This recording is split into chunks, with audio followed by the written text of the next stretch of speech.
Assalamualaikum warahmatullahi wabarakatuh. Huwallahu alladzi la ilaha illa huwar rahmanur rahim. Al-Malikul Quddusus Salamul Mu'minul Muhaiminul Azizul Jabbarul Mutakabbir.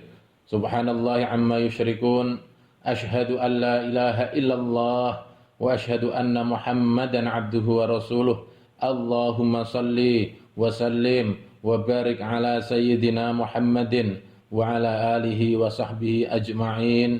Nawaitu tafaqquhan fid din wa taqarruban ilaika ya Allah wa tabarrukan linaili mardatika ya Rahmanu ya Rahim ya Wahhabu ya Razzaq ya Fattahu ya Alim ya Raqibu ya Mujibu innaka ya Allah ala ma tasha'u qadir bi'idhnika biquwwatika wa binasrika wa linaili mardatika ya dzal jalali wal ikram. Anak-anakku semua dan para jamaah sekalian, pada pertemuan pertama kemarin sebelum memulai ngaji kitab Al-Insanul Kamil fi Ma'rifatil Awakhir wal Awail, Mbah Ahmad sudah jelaskan tentang maratibul ilmi, hierarki ilmu pengetahuan yang terdiri dari ilmu akli, ilmu ahwal dan ulumul asrar. Masih ingat ya, saya eling nggih ndek wingi. Namun demikian yang Mbah Ahmad jelaskan kemarin itu adalah pemahaman maratibul ilmi itu dalam pemahaman orang awam, dalam pemikiran orang awam di dalam memaknai hierarki ilmu maratibul ilmi.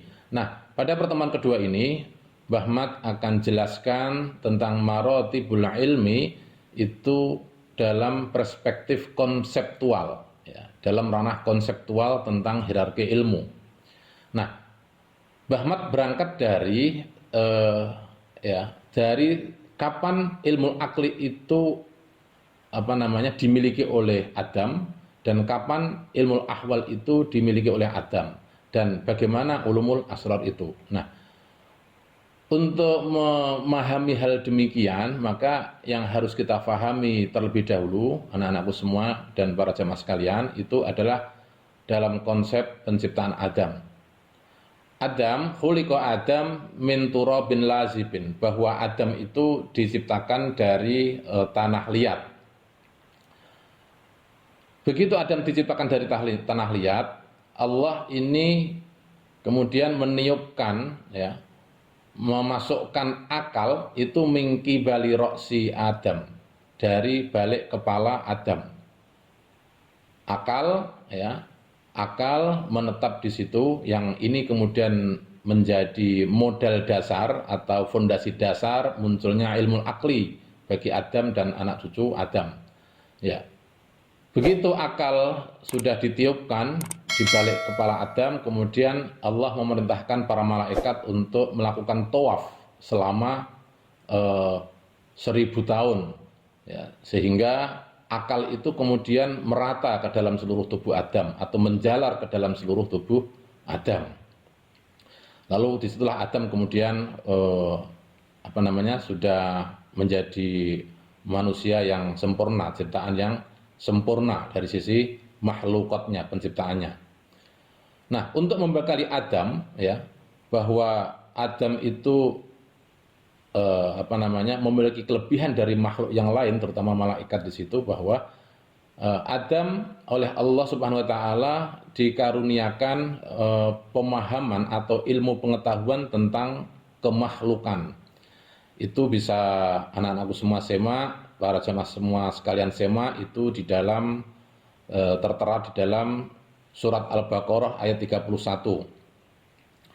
A'udzubillahi minasyaitonirrajim. Bismillahirrahmanirrahim. Wa 'allama Adama al-asma'a kullaha tsumma 'aradahum 'alal malaikati faqala anbi'uni bi asma'i haula'i in kuntum shadiqin.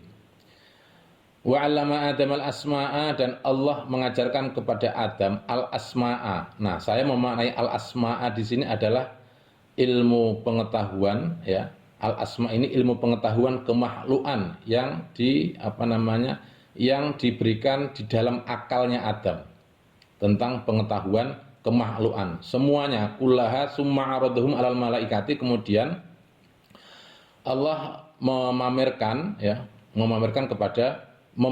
pengetahuan Adam tersebut kepada para malaikat. Nah, untuk yang aradhum alal malaikati ini ada indikasi, ya, saya meyakini bahwa ini perintah Allah Adam untuk pamer. Tetapi di situ ada indikasi bahwa summa aradhum alal malaikati, itu terindikasi ada unsur-unsur pamer, ya, dalam diri akal Adam itu, dalam diri akal atau pengetahuan Adam itu untuk pamer.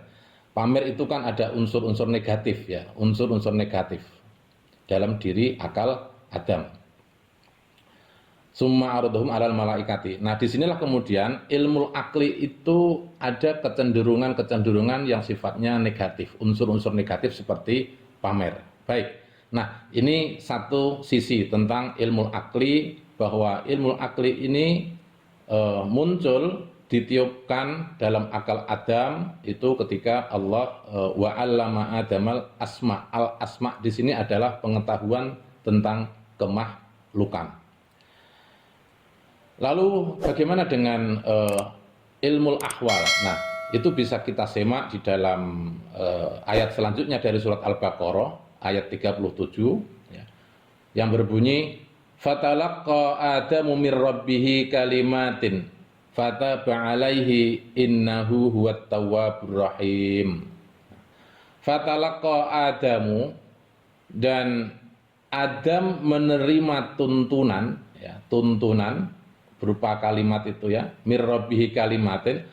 Adam menerima kalimat atau tuntunan di sini mir rabbihi, dari Tuhannya Allah Subhanahu wa taala.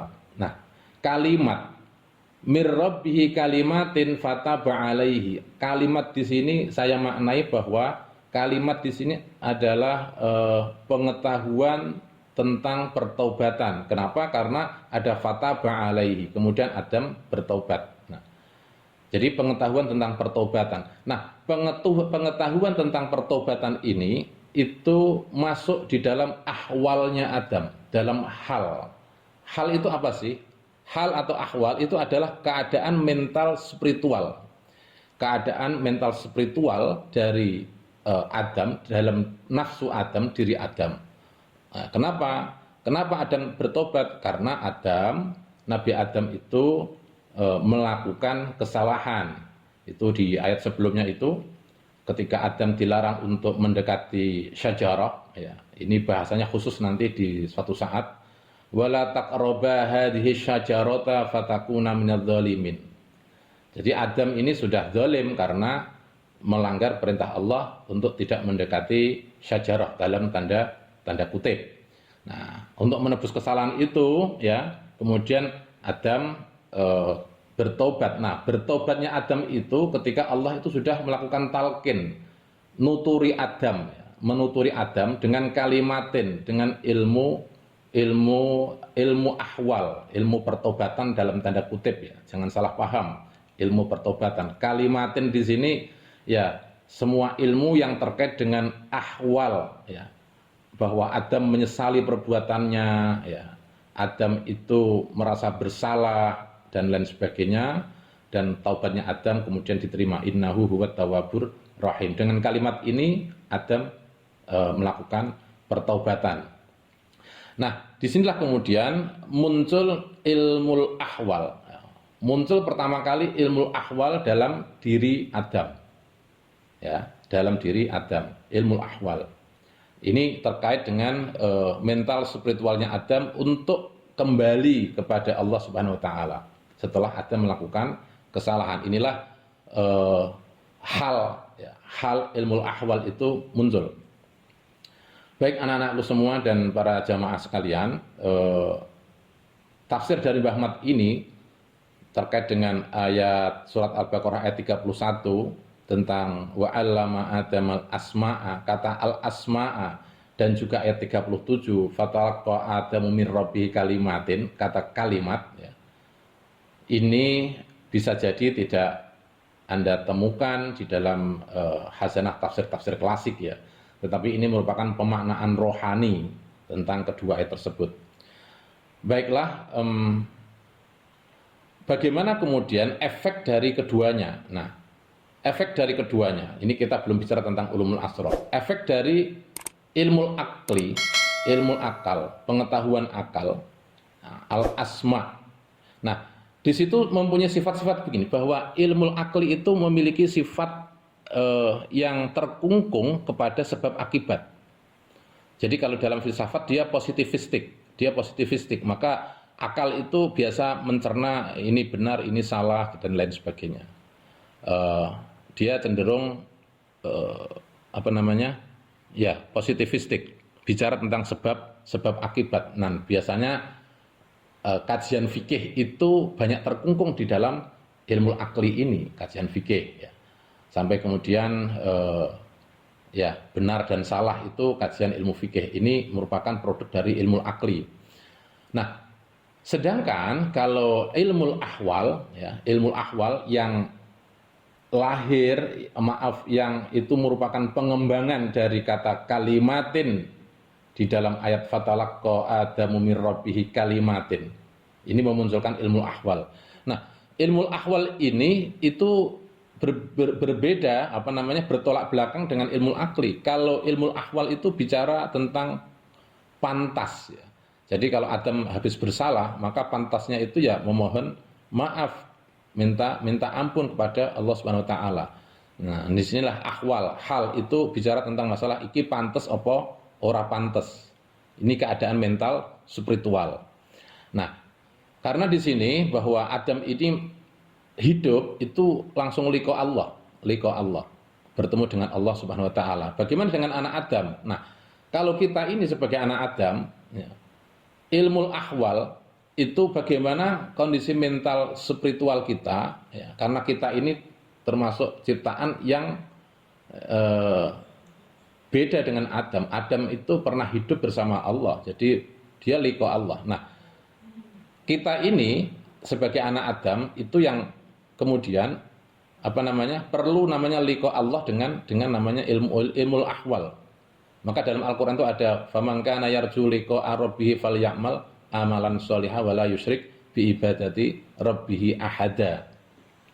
Mental spiritual. Ini kalau dalam ilmu tasawuf, ilmu ahwal ini kemudian disistematisir bahwa di sana ada makom jasadiyah, makom qalbiyah, dan juga ada as-sifat al-ahlakiyah. Artinya bahwa seorang hamba Allah, seorang abdun ketika ingin liqa Allah, ingin ketemu dengan Allah Subhanahu wa taala, tentunya kalau di dunia tidak bisa ketemu dengan zat ya. Nah, itu dengan melakukan makomat, stasiun-stasiun, makom jasadiyah seperti ada suhbatun, ada ilmun, ada dzikrun, khalwatun dan lain sebagainya. Suhbatun itu ya bergaul dengan orang yang dekat dengan Allah Subhanahu wa taala. Maka ada ungkapan ya, hadis riwayat Abu Dawud, kun ma'allah. Hiduplah kamu, adalah kamu bersama Allah. Fa illam takun ma'allah, kalau kamu tidak bisa merasa atau mengempati, memposisikan diri bersama Allah, ya fakun ma'a man kana ma'allah, maka adalah kamu bersama orang, bersama abdun yang dia itu bersama Allah. Kenapa? Fa innahu yusiruka ilallah. Ya, karena dia itu bisa mengantar kamu usul kepada Allah Subhanahu wa taala. Nah, disinilah ulumul ahwal itu bicara tentang keadaan mental spiritual manusia untuk sampai wusul kepada Allah. Wusul itu sampai kepada Allah. Ada maqam jasadiyah, tadi itu suhbah, ada ilmun, ada zikrun, ada khalwatun. Maqam qalbiyah, ada taubatun, ada muhasabatun, ada khaufun, rojaun, muraqabatun dan lain sebagainya. Ini bisa nanti dikaji di ilmu tasawuf. Nah, maqam jasadiyah dan maqam qalbiyah ini itu akan membuahkan buah yang namanya as-sifatul akhlakiyah. Maka ilmu ahwal ini buahnya adalah akhlak. Innama bu'istu liutammima makarimal akhlak. Nah, bagaimana sih implementasinya? Sifatul akhlakiyah itu seperti bagaimana kondisi spiritual manusia itu untuk ikhlas. Jadi ikhlas itu makomnya bukan makom akal. Akal itu sulit untuk bicara ikhlas. Tapi ikhlas itu makomnya adalah makom hal. Dia wilayahnya adalah ilmu hal. Niki muga-muga paham ya niki. Tak lanjutke sampai selesai dulu. Orang sabar, sabar niku mboten wilayah akal, tapi sabar itu masuk dalam wilayah kondisi spiritual manusia, ya, dalam rangka untuk usul kepada Allah Subhanahu Wa Taala. Baik ya, jadi yang pertama tentang ilmu akli yang Mbah Mat tafsirkan dalam dari ayat wa 'allama Adamal asma, ini pertama kali munculnya ilmu akli dalam diri Adam, yaitu al asma'a kullaha summa ardhum alal malaikati. Dan ini sifatnya kemakhlukan, pengetahuan yang sifatnya kemakhlukan. Maka namanya akal manusia itu ya cenderung untuk berdebat, cenderung untuk tanazatum itu. Kalau kamu itu tanazatum fi syai'in, berselisih pada sesuatu, maka di sini kemudian farudduhu ilallah, kembalikan kepada Allah. Itu namanya memang potensi akal begitu. Potensi akal manusia ini bicara lebih kepada aspek kemakhlukan. Nah, ini berbeda dengan potensi ilmu ahwal. Kalau potensi ilmu ahwal, seperti yang Mbah Mat jelaskan tadi tentang kondisi spiritual mental manusia, anak Adam, ini lebih cenderung bagaimana liqa Allah, atau sarana-sarana untuk liqa Allah. Lebih bicara tentang masalah aspek ketuhanan daripada aspek kemahluan, ya.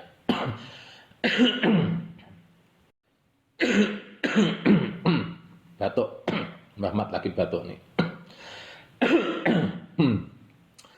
Jadi gini ya, saya Mbah Mat simpulkan bahwa kalau ilmu akal ini potensi dasarnya ketika Allah itu mengajarkan Adam tentang al-asma.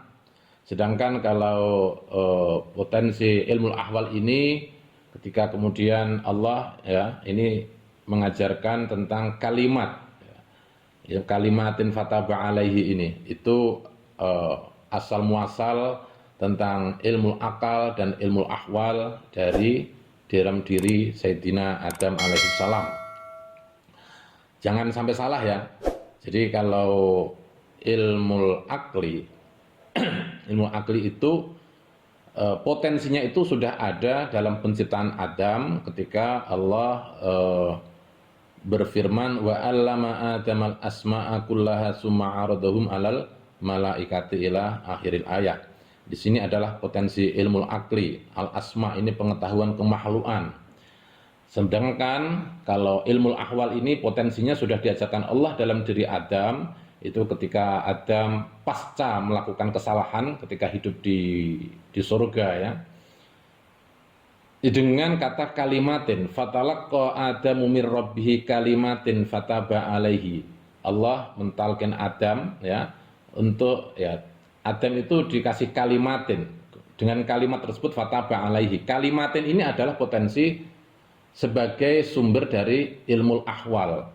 Maka boleh dikatakan kalimatin di sini ya ilmu pertobatan, ilmu ahwal yang ujung-ujungnya adalah mental spiritual manusia untuk kembali kepada Allah Subhanahu wa taala.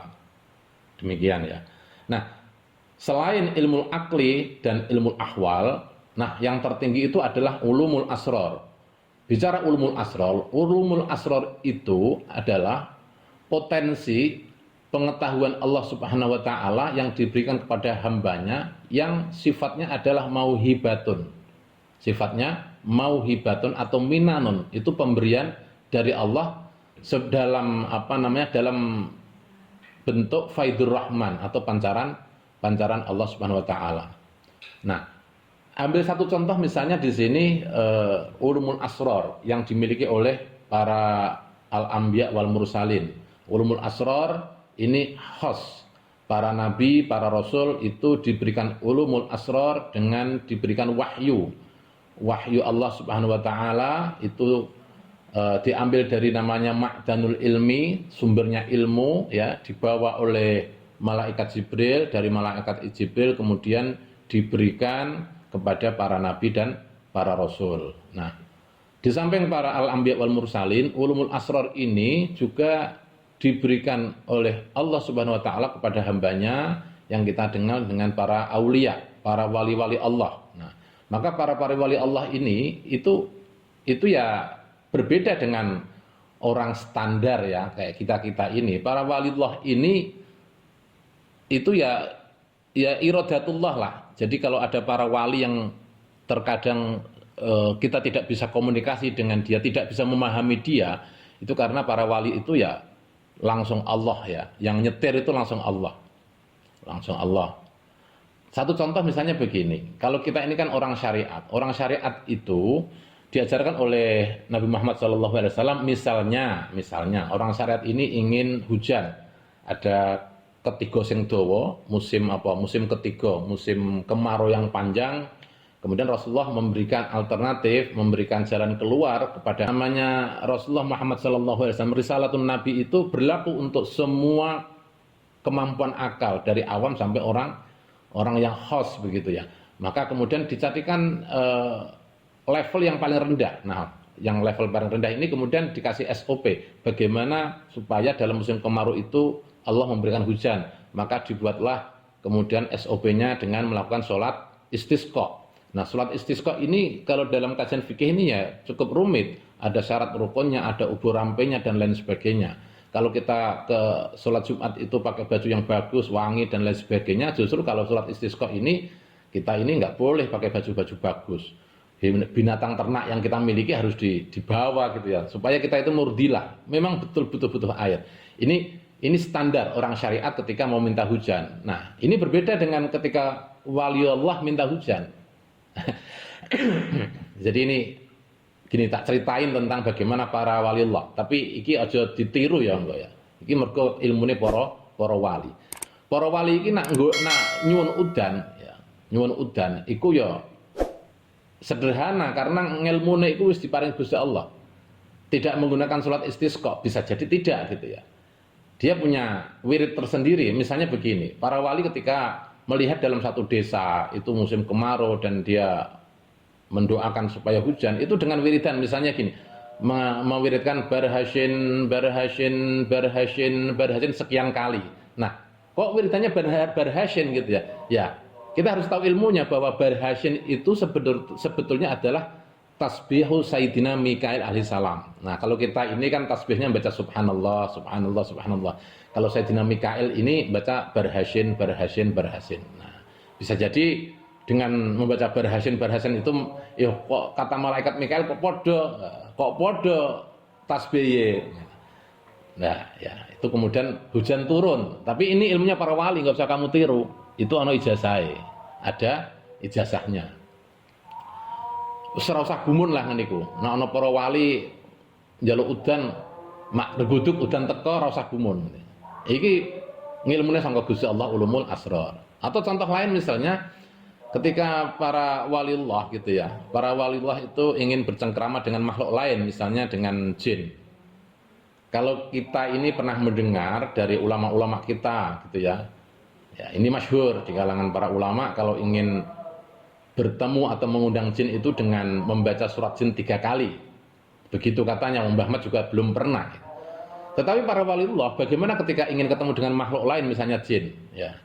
Nah, dia tidak seperti itu. Dia cukup mewiridkan misalnya supaya makhluk jin ini masuk ke alam syahadah dan bisa bercengkrama dengan para wali. Nah, wiridannya dia katakan misalnya ghalmasin sekian kali. Ini enggak saya baca lama. Nanti kalau baca saya baca terus engko paling pating bedunduk jin-jin kowe padha wedi kabeh. Ya. Ya niki ilmune para wali. Nah, lah ngene iku nak arep ngundang ning alam syahadah, alam nyata, ngundang jin ning alam syahadah, alam nyata. Lah nak arep mempersilahkan jin masuk ke alam gaib pripun? Ya ana ngene iku wiridane ngene para wali, ngilmune ilmul asrar, ngilmune sangka pangeran. Maca napa? Maca syamlagin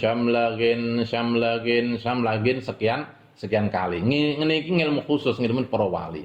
Ya. Mbah Ahmad ya orang ngerti ngomong, cuma ngerti informasi tok. Ngoten nggih.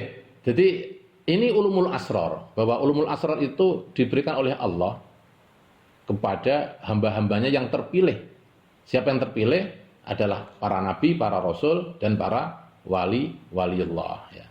Nah, ngene ya, Cong, para jamaah sekalian sedaya, anak-anak kabeh, sing tak omongke mau wiridan mau aja dipraktekno. Praktekno salah kaprah wong ngene iki ana ijazahe. ana ijazahe. Wiridan-wiridan ngene iku ana ijazahe. Aja dipraktekno ya. Engko golek ijazah wae. Ngene iku ana ijazahe. Ya, jadi kesimpulannya ini, kalau ilmu akli itu sudah ada potensi dasar dalam diri manusia ketika Adam diciptakan dengan diberikan Allah, yaitu wa 'allama Adamal asma'akul kullaha. Sedangkan kalau ilmu ahwal itu sudah ada potensi dalam diri Adam dan anak cucunya, kita semua ini, ketika Allah memberikan kalimatin fataba alaihi, fatalaqa Adamu min rabbih kalimatin fataba alaihi. Dua-duanya saling melengkapi. Nah, kalau ulumul asrar itu khawas, khusus untuk para hamba-hamba Allah yang terpilih, yaitu al-anbiya, para nabi, wal mursalin, para rasul, dan para walillah. Ini kok wis jam piro iki? Jam piro, Cong? Oh, wis jam meh jam 3. Iku wae ya, sakmene sik wae, sesuk diteruske meneh. Sesuk Mbah Mat mau bahas mengenai korelasi antara marotibul ilmi dengan fa'aliyatul akli, hierarki ilmu pengetahuan hubungannya dengan fa'aliyatul akli, potensi kerja akal ya, itu lebih menarik. Tapi sesuk wae, saiki wis ngantuk, ngenteni sahur dhisik. Muga-muga manfaat, ora usah bingung, ora usah gumunan ya. Sing ijazah mau wiridan mau iku ana ijazahe, aja dipraktekno, sekali lagi aja dipraktekno. Muga-muga manfaat. Allahumma lakal hamdu wa ilaikal mustaka wa antal musta'an wa la haula wa la quwata illa billahil aliyil azim. Wassalamualaikum warahmatullahi wabarakatuh.